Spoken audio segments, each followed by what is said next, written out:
aí, galerinha, voltamos agora para a gente fazer a nossa revisão.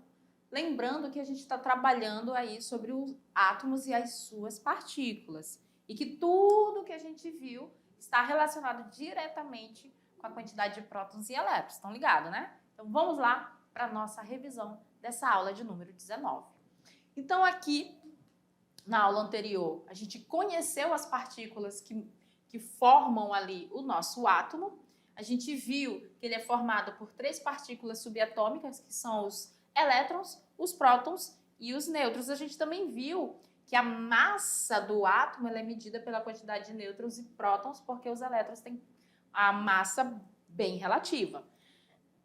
Só que quando se trata das cargas, tanto os prótons quanto os elétrons, eles vão ter cargas equivalentes. Os nêutrons não apresentam carga, beleza?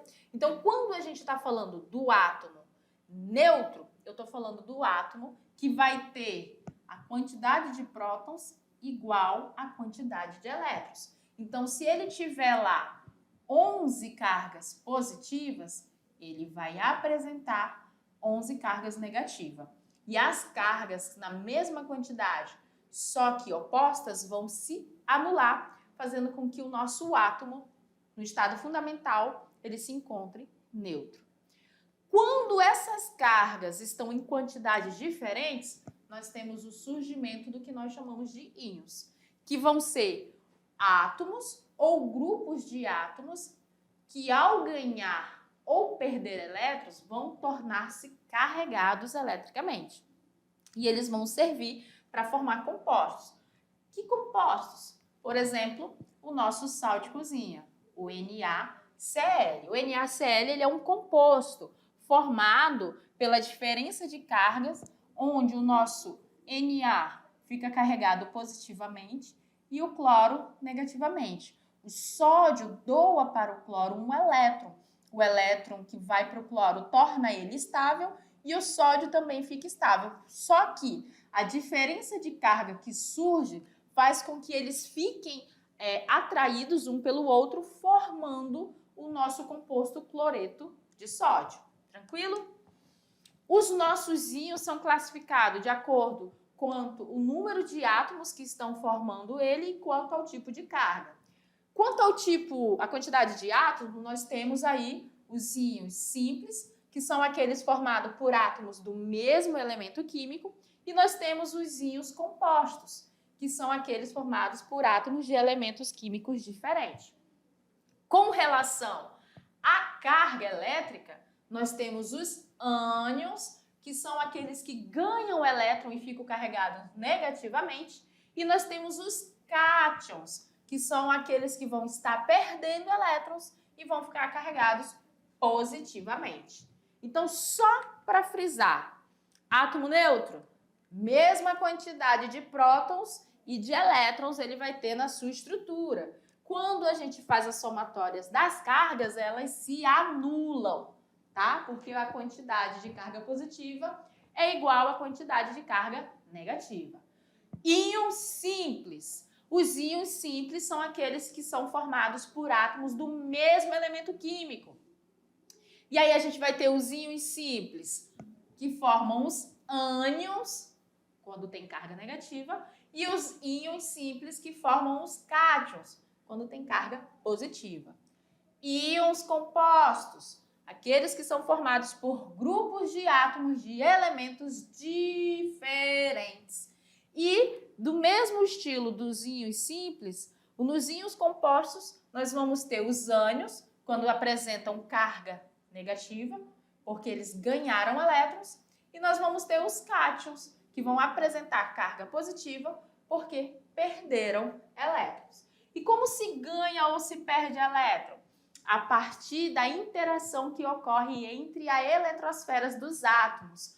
Aqueles elementos, aqueles átomos de elementos químicos que têm tendência de ganhar elétron para se estabilizar, eles sempre vão estar formando o que nós chamamos de ânion, pelo ganho dessa carga negativa. Enquanto outros átomos, eles têm tendência de perder. E eles, como têm tendência de perder elétrons lá da sua valência, eles vão estar formando os íons de carga positiva. Agora, galerinha, é com vocês. Vocês vão pegar tudo isso que a gente viu aí na nossa aula e vão praticar lá na sua atividade. E eu aguardo vocês aqui para a gente fazer a nossa correção juntos, tá bom?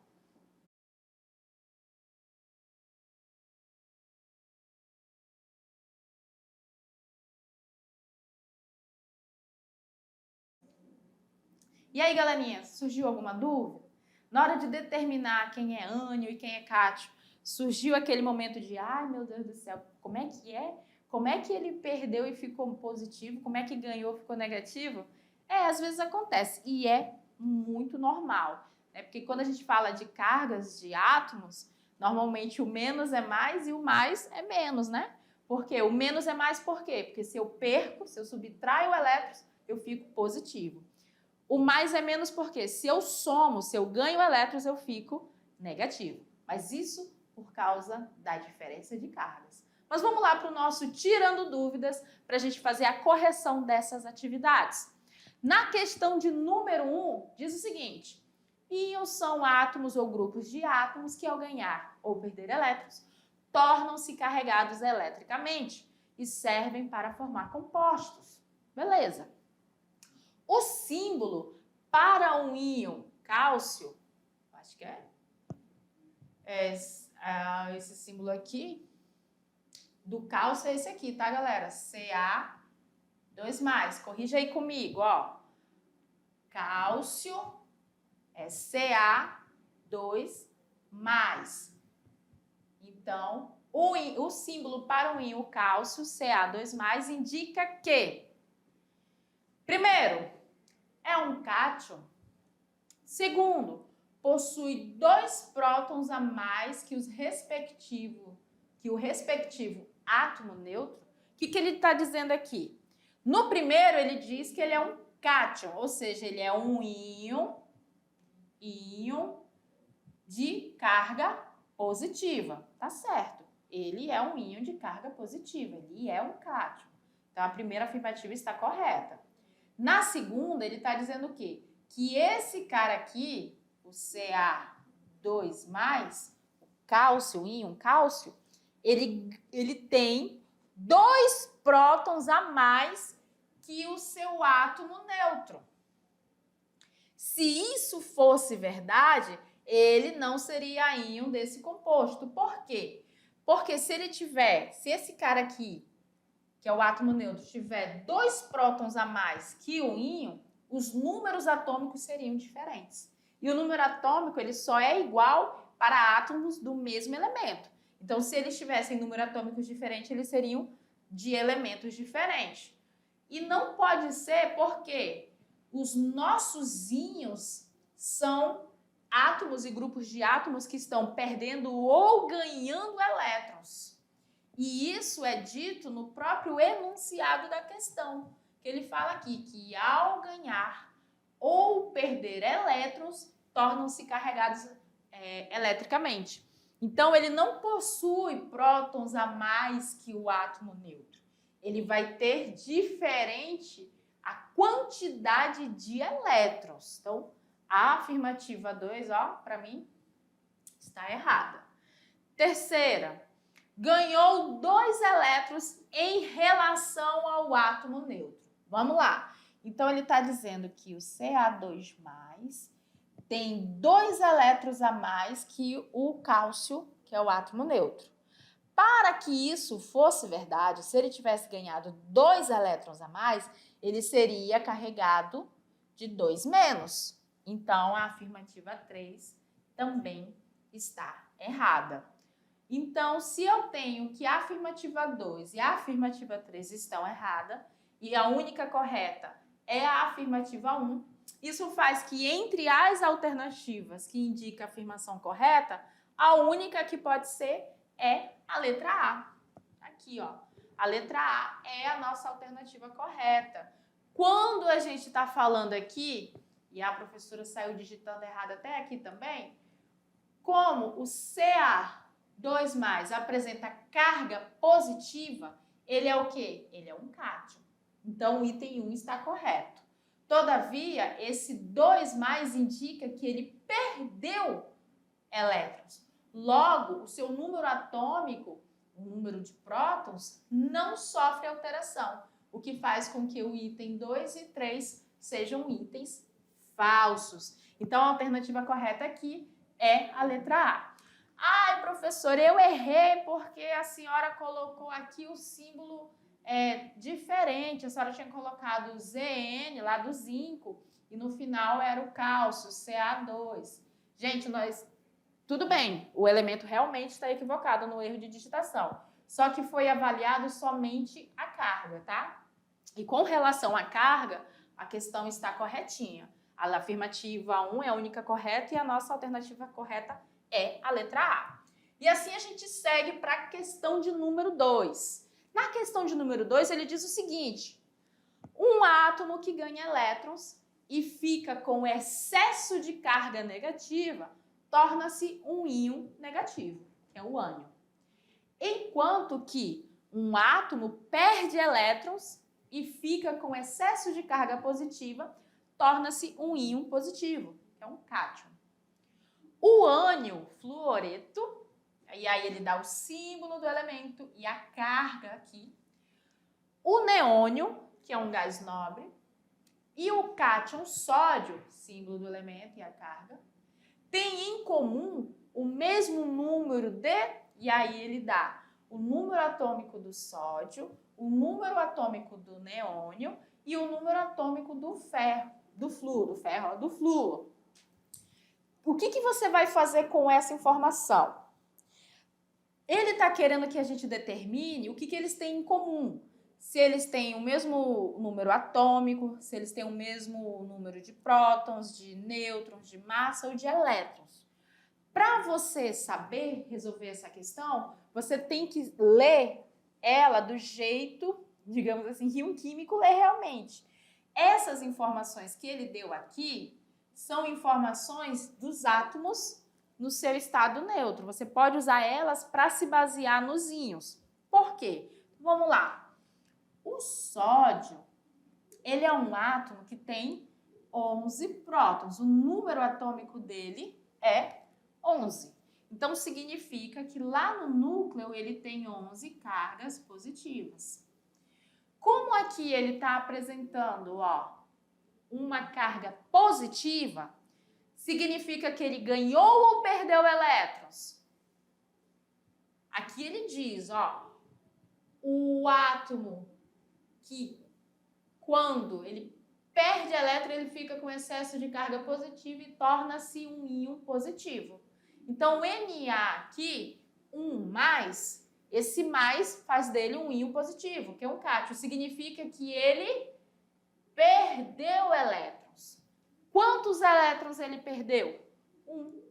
Então, para saber quantos elétrons ele tem, basta eu pegar a quantidade de prótons e subtrair a carga, que vai dar 10. Então, ele tem 11 prótons e 10 elétrons.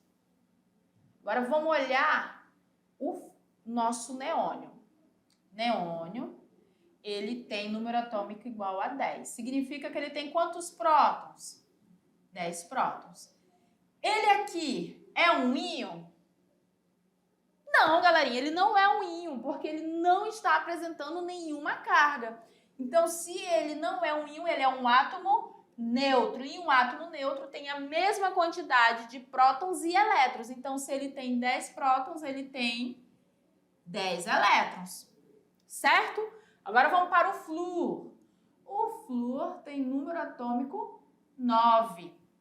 Certo? Significa que ele tem quantos prótons? 9 prótons.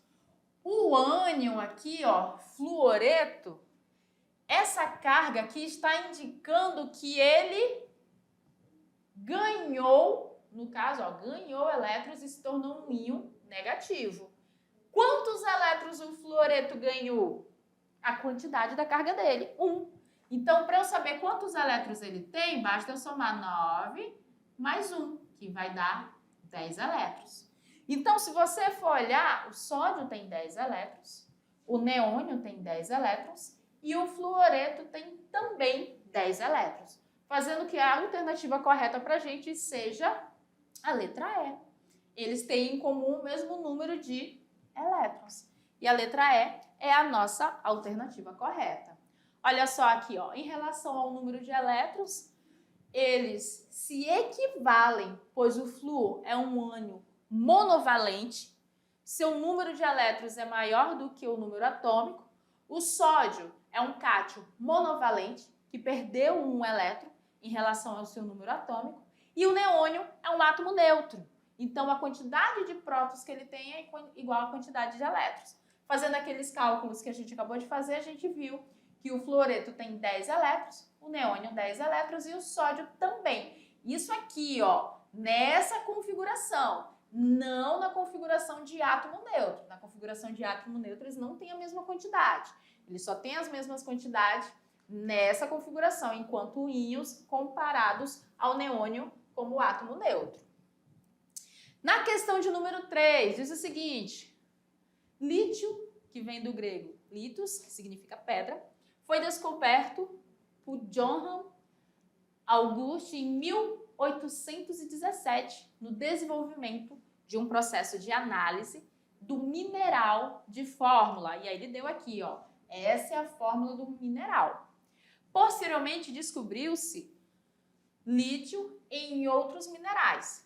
Em 1818, nós temos aí que esse cientista aqui percebeu que os sais de lítio, quando queimavam, produziam chama vermelho brilhante. O elemento lítio aparece em algumas águas minerais e em minerais como a lepidolita, o espodumênio, a petalita e outros. O isótopo natural do lítio corresponde a 7,5% do total de lítio na natureza, o isótopo. Isótopo é o nosso átomo que tem o mesmo número atômico e número de massa diferente. Na forma metálica, reage violentamente com a água, produzindo hidróxido de lítio, liberando o gás hidrogênio, que é totalmente inflamável. O lítio é usado há mais de 140 anos na medicina como antidepressivo e antirreumático. O carbonato de lítio é o princípio ativo de remédios para controle da psicose maníaco-depressiva, né, PMD, e também o tratamento com sais de lítio é denominado litioterapia. Então, ele apresentou lítio de diversas formas para a gente, né? As pilhas de lítio recarregáveis são leves e oferecem alta densidade de carga. Utiliza-se a de lítio-iodo em marca-passos. E aqui ele dá a referência, e aí ele vem. Para que servem os elementos químicos de 2001, que é a referência também. Em todos os compostos de lítios indicados no texto, ele se encontrava sobre a forma de... E aí ele pede para a gente determinar. Se a gente for observar, o lítio ele é um metal. E ele é um metal que tem grande tendência de perder elétrons. E em todos os exemplos que ele aparece aqui em compostos, ele está do lado de um elemento químico que tem grande tendência de ganhar elétrons. Então, aqui, o lítio, em todas essas formas, até aqui no lítio-iodo, ele aparece como um cátion. Galerinha, ele aparece como um cátion. Por quê? Porque ele é um metal alcalino e como metal alcalino, ele tem tendência de perder um elétron quando ele forma um composto. E todos os compostos que ele formou durante o texto, ele realizou essa reação, né, que é uma ligação iônica, formando assim o que nós chamamos de cátion monovalente. Como ele está localizado lá na família dos metais alcalinos, essa propriedade é comum a todos eles. Por isso, ele possui apenas um elétron na sua camada de valência. E por ser um metal, ele tende a perder esse elétron. E aí ele vai estar formando o nosso cátion monovalente, ou seja, um cátion de uma carga positiva. E aí, galerinha, a gente vai encerrando essa aula por aqui. E, novamente, eu falo para vocês, se ficar alguma dúvida, pode estar acionando o seu professor presencial, que ele vai estar entrando em contato com a gente. E a gente se vê na nossa próxima aula.